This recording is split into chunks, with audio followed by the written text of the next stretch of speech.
बिस्मिल्लाहिर्रहमानिर्रहीम।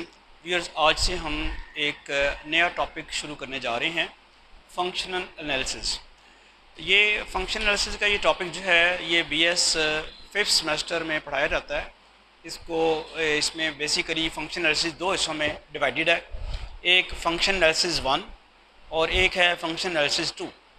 Function analysis one जो है वो तो कंपलसरी सब्जेक्ट के तौर पे आपको पढ़ाया जाता है पंजाब यूनिवर्सिटी के छठे सेमेस्टर में, और जो फंक्शन एनालिसिस टू है वो एक ऑप्शनल पेपर है, वो सेवन्थ सेमेस्टर में पढ़ाया जाता है। अगर किसी ने कोई अगर ऑप्ट करे तो उसको उसकी मर्ज़ी है, अगर फंक्शन एनालिसिस टू किसी ने पढ़ना, यानी वो ऑप्शनल सब्जेक्ट होगा।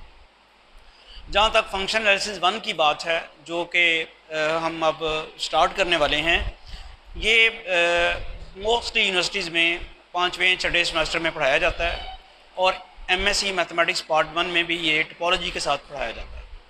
तो आज हम इंशाल्लाह इसका थोड़ा सा ओवरव्यू करते हैं, कोई इंट्रोडक्शन करते हैं। बुक्स तो आप जो रिकमेंडेड बुक्स हैं बहुत सारी हैं होती हैं डिफरेंट यूनिवर्सिटी की। आप पंजाब यूनिवर्सिटी की जो रिकमेंडेड बुक्स हैं उनमें क्रेज़ी की बुक भी है, वो भी आप कंसल्ट कर सकते हैं।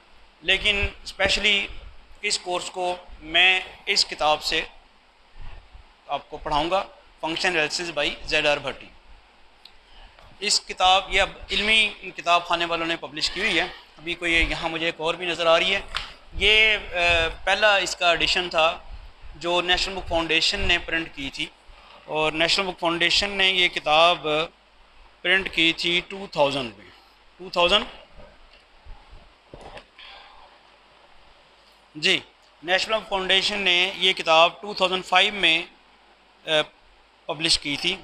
उसके बाद फिर इसके एडिशन रिवाइज़ होते गए, और फिर इल्मी किताब खाने वालों ने ये किताब, इसका जो रिवाइज्ड एडिशन है वो पब्लिश किया 2013 में। इस वक्त इसका रिवाइज्ड एडिशन चल रहा है, तो हम यही किताब फॉलो करेंगे। ठीक है, चलिए ये तो हो गया किताब के हवाले से। यूजुअली जब हम सब्जेक्ट पढ़ाते हैं तो दो चीज़ें सामने जहन में रखते हैं, एक तो उसका कॉन्सेप्ट, और फिर obviously examination point of view भी सामने रखा जाता है। तो वो भी फोकस किया जाता है कि क्वेश्चंस जो हैं वो आप पेपर में अटेम्प्ट कर सकें, लेकिन आपका कॉन्सेप्ट भी क्लियर होना चाहिए, क्योंकि ये जो फंक्शन एनालिसिस है इसमें सारा का सारा कॉन्सेप्ट इन्वॉल्व है, सारी की सारी चेन चलती हैं, और जो डेफिनेशंस थ्योरम्स में इस्तेमाल होती हैं अगर वो अच्छी तरह उनके ऊपर ग्रिप ना हो तो फिर थ्योरम्स को आप प्रूव करना आपके लिए मुश्किल हो जाता है। फिर ज़ाहिर बात है, आप ज़रा वो क्रैमिंग वाली जो आदत है, रटा रटाया याद किया हुआ है, अगर आपको याद है तो आप लिखाएंगे, अदरवाइज़ आप नहीं कर सकेंगे। या फिर एग्ज़ामिनर ने ज़रा सा ट्विस्ट कर दिया, ज़रा सा उसने इधर से उधर कर दिया, तो फिर आप प्रॉब्लम में होंगे। लिहाजा अपना कॉन्सेप्ट आपने क्लियर करना। इसके चैप्टर वन से हम स्टार्ट करते हैं। चैप्टर वन आपने शायद ये टॉपिक पहले भी पढ़ा हुआ है। ये चैप्टर वन है मैट्रिक स्पेसिस, और मैट्रिक स्पेसिस वाला जो चैप्टर है वो आपने ऑलरेडी पढ़ा हुआ है। बीएससी अगर आप करके आए हैं 2 ईयर्स की, तो उसमें भी आपने बीएससी में मैट्रिक स्पेस का टॉपिक पढ़ा हुआ है, और अगर आप बीएस करके आए हैं तो वहाँ भी पंजाब यूनिवर्सिटी के चौथे सेमेस्टर में ये टॉपिक पढ़ा हुआ है मैट्रिक स्पेसिस का। तो हम चैप्टर वन से स्टार्ट करते हैं।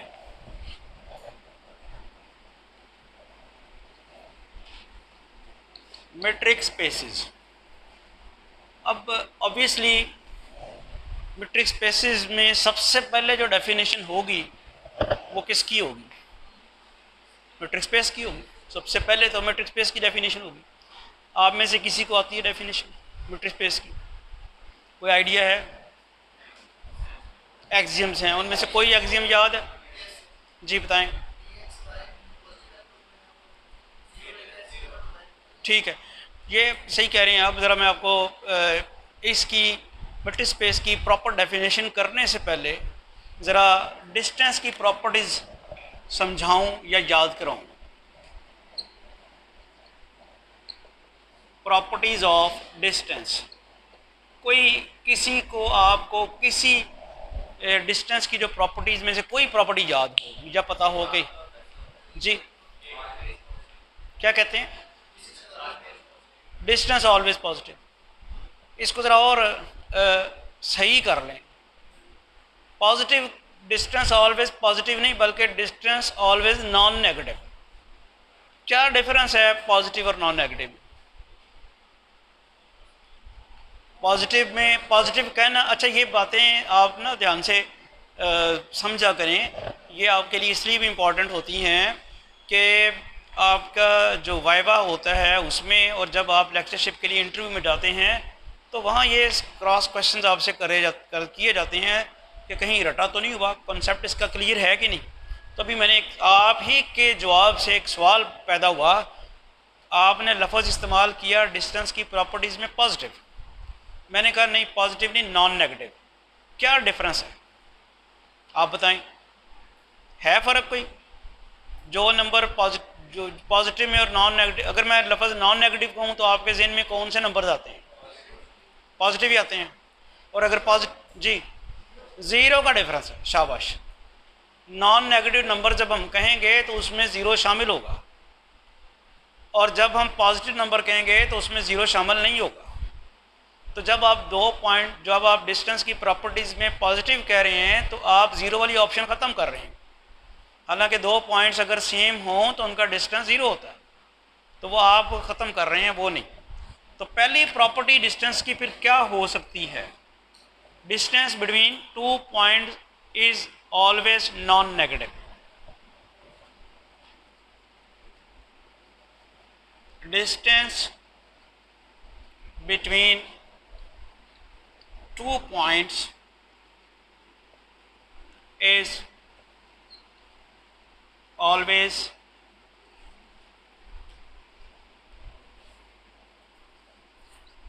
Non negative. ठीक है जी।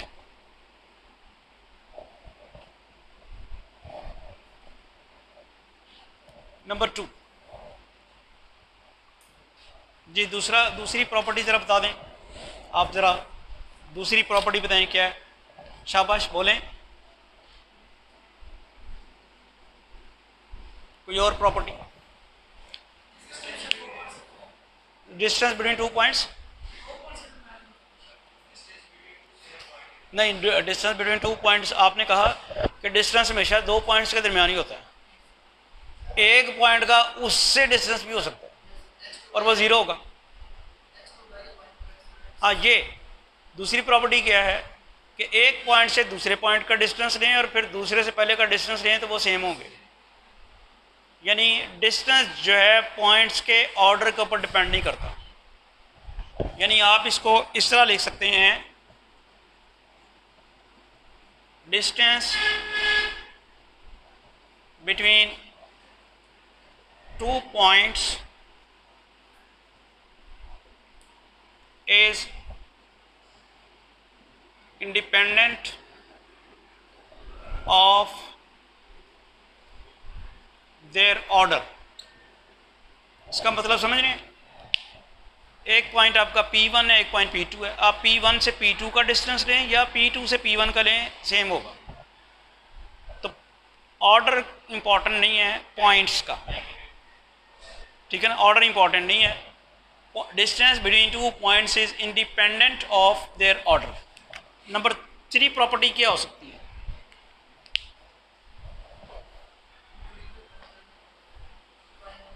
जी, ये जो है तीसरी प्रॉपर्टी जी, ऑर्डर आपने कर लिया। तीसरी प्रॉपर्टी क्या कह रहे हैं? वो चौथी पे जाके कर लेंगे हम। इससे पहले भी एक प्रॉपर्टी है, 2 पॉइंट्स के दरमियान डिस्टेंस ज़ीरो एक ही सूरत में होगा अगर पॉइंट्स सेम है, ठीक है ना? यानी distance between 2 points is zero if and only if these are same points। Fourth property, पहले और दूसरे पॉइंट का डिस्टेंस प्लस दूसरे और तीसरे पॉइंट का डिस्टेंस ऑलवेज एक्सीड करेगा पहले और तीसरे पॉइंट के डिस्टेंस से या उसके बराबर होगा। Distance of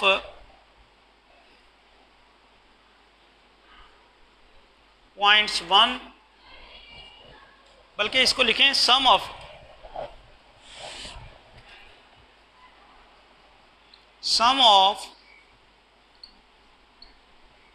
distance between point 1,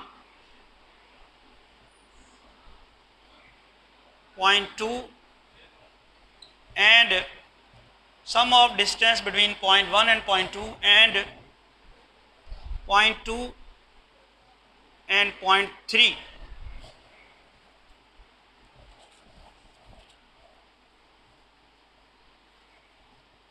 Always exceeds or equal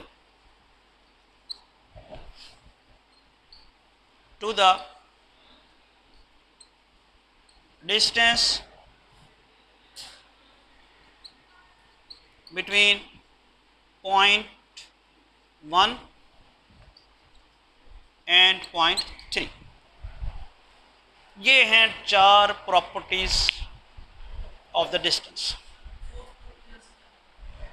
fourth property ये है, पॉइंट 1 और पॉइंट 2 के दरमियान डिस्टेंस लें, पॉइंट 2 और पॉइंट 3 के दरमियान डिस्टेंस लें, उन दोनों को ऐड करें। वो हमेशा पॉइंट 1 और पॉइंट 3 के दरमियान डिस्टेंस से या बड़ा होगा या उसके बराबर होगा। अगर आपने ये डिस्टेंस की प्रॉपर्टीज़ आपके जहन में आ गई हैं तो अब हम मेट्रिक स्पेस की प्रॉपर डेफिनेशन की तरफ चलते हैं कि what is the definition of the metric space.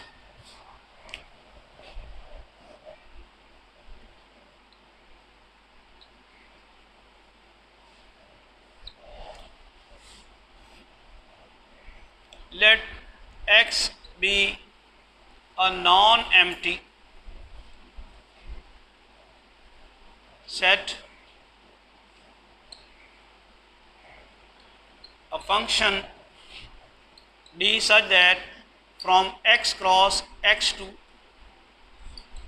R is said to be the metric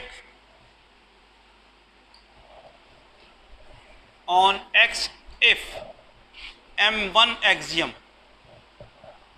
पहली कंडीशन क्या है, dxy is greater equal to 0। यही कह रहा था ये, दो पॉइंट्स के दरमियान डिस्टेंस हमेशा नॉन नेगेटिव होगा।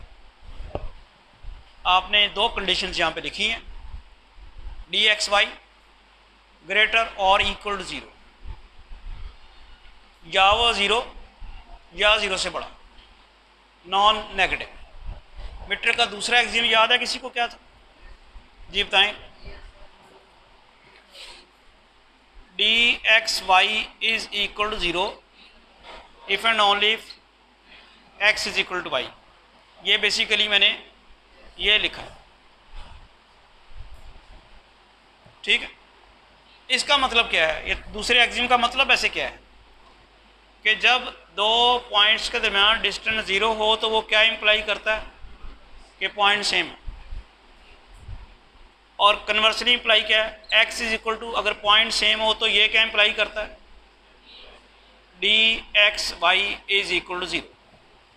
तो दो चीज़ें लेके dxy 0 लेके x is equal to y prove करना, और फिर x is equal to y लेके dxy 0 प्रूव करना, ये ज़रूरी है। अब इनको लहदा लिखने की बजाय हम यहीं इसका मुंह इस तरह कर देते, ये उधर से वापसी हुई है ना, x is equal to Y लेके dxy is equal to 0 prove किया ना, तो इधर से वापसी वाला मुंह इधर कर देते हैं। ये मैंने एरो लगा दिया कि इधर से भी वापसी है, इसलिए इसको क्या कहते हैं, इफ एंड ओनली इफ। तो m थर्ड जो है वो क्या है, distance of the points is independent of its orders, यानी dxy is equal to dyx, ये वाला एक्सियम, डिस्टेंस की ये प्रॉपर्टी। और फाइनली फोर्थ प्रॉपर्टी जो है वो क्या है, कि अगर आप डिस्टेंस लेते हैं पहले और तीसरे पॉइंट के दरमियान, तो वो sum of the distances x y y z, इन दोनों डिस्टेंसेस के सम, जो इन दोनों का डिस्टेंस, इन दोनों डिस्टेंसेस का सम है, वो हमेशा या तो इससे बड़ा होगा या इसके इक्वल होगा। तो मीट्रिक स्पेस की डेफिनेशन जो प्रॉपर हमने की है, उसको अगर आप गौर से देखें तो जो मीट्रिक फंक्शन हमने डिफाइन किया है वो बेसिकली डिस्टेंस फंक्शन, वो क्या है, डिस्टेंस फंक्शन, वो सारी की सारी प्रॉपर्टीज़ होल्ड करता है इसकी, डिस्टेंस की। तो जो हमारे पास चार एक्सियम्स हैं, जो चार प्रॉपर्टीज़ हैं डिस्टेंस की, वो सारी की सारी वो होल्ड करता है मीट्रिक फंक्शन। अब जब ये कंडीशन सेटिस्फाई हो जाएं किसी, अब ये जो कंडीशन हम सेटिस्फाई कर रहे हैं, ये तमाम पॉइंट्स हैं, ये कहाँ से लिए हुए हैं, X Y G belong to capital X, ये सारे के सारे उस नॉन एम्प्टी सेट के पॉइंट्स हैं जिनके लिए ये सारी कंडीशंस पूरी होनी चाहिए।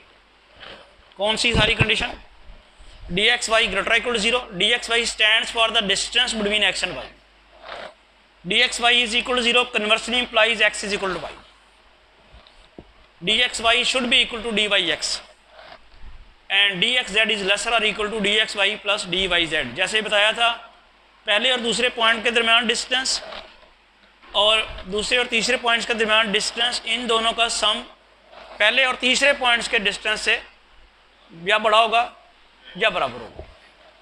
तो ये तो आ गया मीट्रिक स्पेस की डेफिनेशन।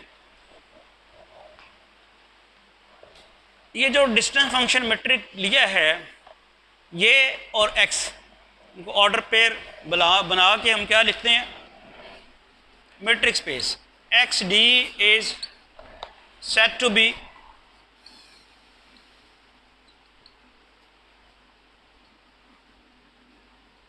Metric space. ठीक है, मीट्रिक स्पेस की डेफिनेशन भी होगी। मीट्रिक स्पेस की डेफिनेशन में एक डिस्टेंस फंक्शन है जो चार कंडीशन सेटिस्फाई करे, M1, M2, M3 और M4। जब वो चार कंडीशन सेटिस्फाई कर ले तो वो मीट्रिक कहलाएगा, और एक्स डी क्या कहलाएगी, मीट्रिक स्पेस। आगे हम चल के देखेंगे कि हम एक्स डी मीट्रिक स्पेस लिखा ही नहीं करेंगे, सिर्फ एक्स मीट्रिक स्पेस लिख दिया करेंगे, तो अंडरस्टूड होगा कि इसके ऊपर कोई डी डिफाइंड है। डी उस वक्त लिखेंगे, ये ऑर्डर पेयर जो है एक्स डी, उस वक्त लिखेंगे जब हमें डी की डेफिनेशन की ज़रूरत पड़ेगी। डी की डेफिनेशन की क्या ज़रूरत क्या पड़ेगी, भी मैं आपको नेक्स्ट एग्जांपल करवाता हूँ, तो वहाँ से आपको समझ आ जाएगी कि डी की डेफिनेशन की क्या ज़रूरत पड़ेगी। फिर जब हम एडवांस लेवल पे पढ़ेंगे तो हमें हो सकता है कि डी की डेफिनेशन की ज़रूरत ही ना पड़े, हो सकता है कि यकीनन होगा, तो फिर हम एक्स डी मीट्रिक स्पेस नहीं लिखा करेंगे, जस्ट लिख दिया करेंगे x is a metric space. फिर आप अंडरस्टैंड कर जाएंगे कि ये जो एक्स इन्होंने मीट्रिक स्पेस लिखी है, इसके ऊपर डी कोई डिफाइंड है। तो चलते हैं किताब की पहली एग्जांपल सॉल्व करते हैं ताकि आपको मीट्रिक स्पेस प्रूव करना है।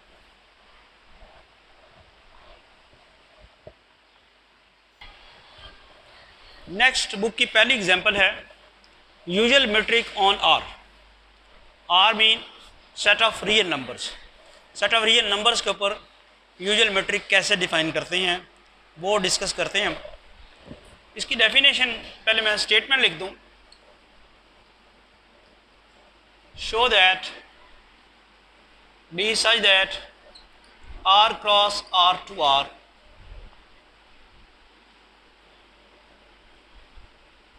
defined by d x y is equal to x minus y mod for all x y belong to R। ये रीजन विजिबल है, ज़रा देख लें। ये डेफिनेशन है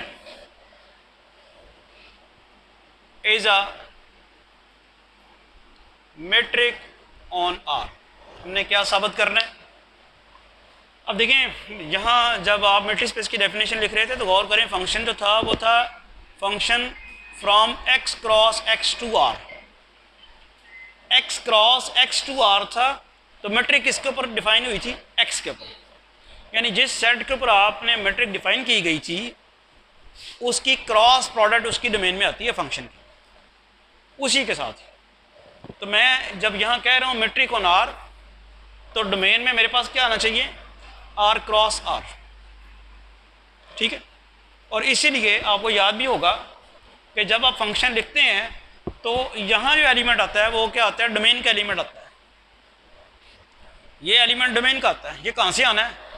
x क्रॉस x से आना है। और x क्रॉस x में जो एलिमेंट्स होंगे वो ऑर्डर पेयर्स की फॉर्म में होंगे। x में अगर आपके पास x y z वगैरह हैं, x क्रॉस x में x x x y x z y y y x y z इस तरह आएंगे ऑर्डर पेयर्स। तो डोमेन का एलिमेंट यहाँ पे आएगा। और इधर आपके पास रेंज का एलिमेंट रियल नंबर आना है। अब वो रियल नंबर के ऊपर रिस्ट्रिक्शन लग गया कि that should be non negative. तो इस तरह से जब भी आपने मैट्रिक डिफाइन करनी है तो ये सेट तो चेंज होगा, ये नहीं चेंज होगा। रेंज हमेशा वहाँ पे सेट ऑफ रियल नंबर ही रहेगी, या कोड डोमेन जिससे कहते हैं। Show that D size Z from r cross to r, r cross r to r defined by D x Y is equal to x minus Y mod. यानी दो points के दरमियान डिस्टेंस कैसे लिया गया? उनके दोनों के डिफरेंस का मॉड। वो क्या है जी? Matric on r। तो इसके सोल्यूशन की तरफ चलते हैं हम। सोल्यूशन में हमें क्या करना है, और यही मैट्रिक जो हम साबित कर लेंगे यही यूजुअल मैट्रिक ऑन r कहलाती है। सोल्यूशन में सबसे पहला काम जो है M1 कंडीशन साबित करनी है। M1 कंडीशन साबित करने के लिए इसको यूज़ करना है। यानी M1 आप आर्गूमेंट से करें, मुझे ये बताएं कि x माइनस वाई मॉड जो है ये हमेशा ग्रेटर इक्वल टू 0 होगा कि नहीं होगा? क्यों बोला? मॉडुलस की अपनी डेफिनेशन है। मॉडुलस की अपनी डेफिनेशन है कि उन किसी भी रियल नंबर का जब मॉड लेंगे वो या 0 होगा या ग्रेटर देन 0 होगा। मॉड की अपनी डेफिनेशन याद है? क्या थी भला? हाँ, x mod is equal to minus x if x is less than 0 and x mod is equal to positive x if x is greater। उस डेफिनेशन को सामने रखें तो जब भी मॉड ओपन होगा तो आपके पास ये, तो ये हमेशा ये जो है x माइनस वाई मॉड हमेशा ग्रेटर इक्वल टू 0 होगा। अगर ये ग्रेटर इक्वल टू 0 है तो जिसके ये बराबर है वो भी ग्रेटर इक्वल टू 0 होगा।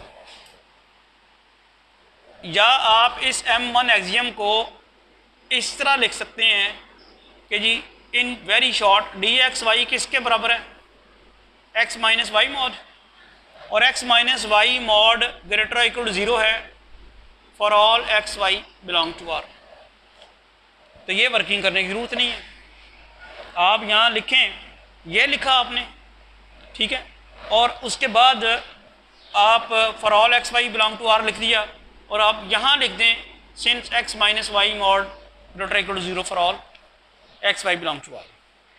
तो what should be the proper way of writing this in shortening the steps? अगर आप स्टेप्स शॉर्टन करके प्रॉपर वे से एक्सप्लेन करना चाहते हैं तो क्या होगा? आप लिखेंगे डी एक्स वाई बराबर है किसके? x माइनस वाई मॉड के, और इसको लिखेंगे ग्रेटर इक्वल 0। अब ये कहाँ से आया? इसका आप आर्गूमेंट देंगे कि वजह यह है जी कि x minus Y mod greater equal 0 है for all x Y belong to r। मैं कोई भी दो रियल नंबर्स लूँ, उन दोनों रियल नंबर्स के डिफरेंस का मॉड जो है हमेशा ग्रेटर इक्वल टू 0 होगा। चूँकि ये ग्रेटर इक्वल टू 0 है लिहाजा डी एक्स वाई क्या हो गया? Greater equal to 0। यानी हमने ये साबित कर दिया आर्गूमेंट से कि D x Y is greater equal to 0 for all X Y belong to R. पहला एक्सियम हमारा साबित हो गया। M2 ये बताएं क्या था? Second axiom D x Y को लेके आना है किसके बराबर? डी वाई एक्स के। यही है जो हमारा सेकंड एक्सियम है। या ये कर लें सेकंड एक्सियम चेंज, मतलब उसमें आगे पीछे हो जाए, तो डी एक्स वाई को 0 रख के क्या साबित करना है? x is equal to Y. तो आप डी एक्स वाई को 0 रखते हैं, ये क्या इंप्लाई करेगा? भाई ये अगर ज़ीरो है तो जिसके ये बराबर है वो भी ज़ीरो होगा, बराबर ये किसके है और वो भी ज़ीरो हो गया। अब अगर x minus Y mod zero है तो ये भी ज़ीरो होगा, तो फिर आप कन्वर्सली इंप्लाई करें, ठीक। D x Y is equal to zero conversely implies x minus Y mod is equal to zero. अब अगर किसी नंबर का मॉड ज़ीरो है तो वो नंबर ही ज़ीरो होगा, यानी फिर ये क्या कन्वर्सली इंप्लाई करेगा, x minus Y mod is equal to zero, और फिर ये क्या कन्वर्सली इंप्लाई करेगा, x is equal to Y. यानी अगर आपके पास x minus Y mod equal to zero है तो फिर ये ज़ीरो होगा, और अगर ये ज़ीरो है तो x minus Y mod zero होगा, इसलिए कन्वर्सली इंप्लाई कर दिया। x माइनस वाई ज़ीरो है तो x वाई के बराबर होगा, और अगर x वाई के बराबर है तो x माइनस वाई ज़ीरो होगा, लिहाजा इसके भी हमने कन्वर्सली इंप्लाई कर दिया। हमारा सेकंड एक्सियम जो है वो भी प्रूफ हो गया कि D x Y is equal to zero conversely implies x is equal to Y. अब थर्ड एक्सियम की तरफ चलते हैं जी। थर्ड एक्सियम क्या है आपके पास, आपने साबित करना है डी एक्स वाई किसके बराबर है, डी वाई एक्स को। बड़ी आसानी से हो जाएगा, डी एक्स वाई बराबर है x माइनस वाई मॉड के। यहाँ से अगर आप नेगेटिव साइन कॉमन लें तो वो बनता है y माइनस एक्स मॉड, और नेगेटिव साइन एब्जॉर्ब हो जाएगा, किसके बराबर आ जाएगा, y माइनस एक्स मॉड, और ये y माइनस एक्स मॉड किसके बराबर है, तो साबित हो गया कि D x Y is equal to D Y X. इसके बाद जो है M4 प्रॉपर्टी, ट्राइंगल इनइक्वालिटी जिसे हम कहते हैं, उसमें आप कंसिडर करते हैं डी एक्स जेड किसके बराबर होगा, वो according to our given definition. वो कहता है डी एक्स वाई बराबर x माइनस वाई मॉड के, तो according to this definition D x Z किसके बराबर हो जाएगा, x माइनस जेड मॉड। वो मैंने कर लिया, D x Z is equal to X minus Z mod. अब आप इसमें अगर आप y सब्ट्रैक्ट भी करें और ऐड भी करें तो ये आ जाता है।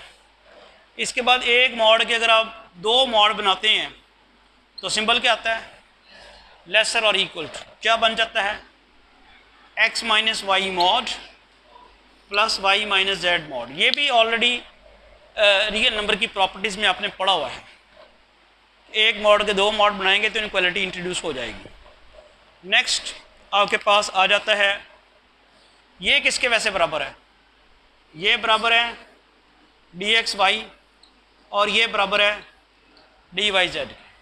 ये इसके तो ये इक्वल ही है, लेकिन जब आप लेफ्ट हैंड साइड को कंपैरिजन कराएंगे इसके साथ तो D x Z lesser or equal to D x Y plus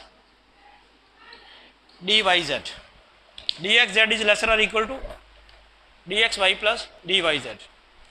तो ये आपने फिर प्रूव कर दिया कि ये जो डेफिनेशन उसने दी हुई थी उस डेफिनेशन को इस्तेमाल करते हुए आपने ये साबित कर दिया है कि ये मेट्रिक है।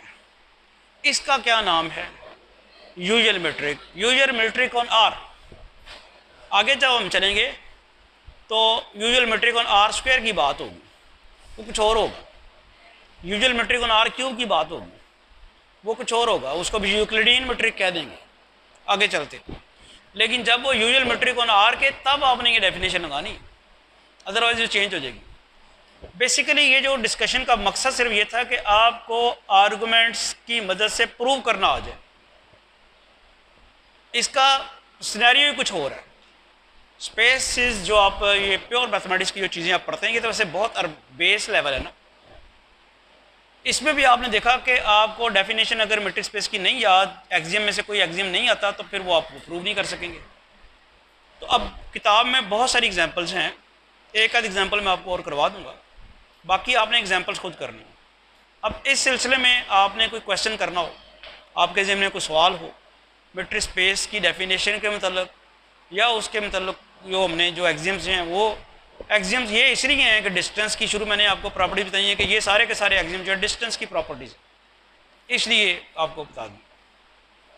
आप कुछ पूछना चाह रहे हैं? चलें आज का लेक्चर हम यहीं वाइंड अप करते हैं। नेक्स्ट हम सब लोग आप किताबें ले आएंगे तो नेक्स्ट लेक्चर में हम इंशाल्लाह अगला टॉपिक जो है या अगली एग्जांपल जो अगर आप कहेंगे एक आध तो वो करवा दूँगा। Thank you.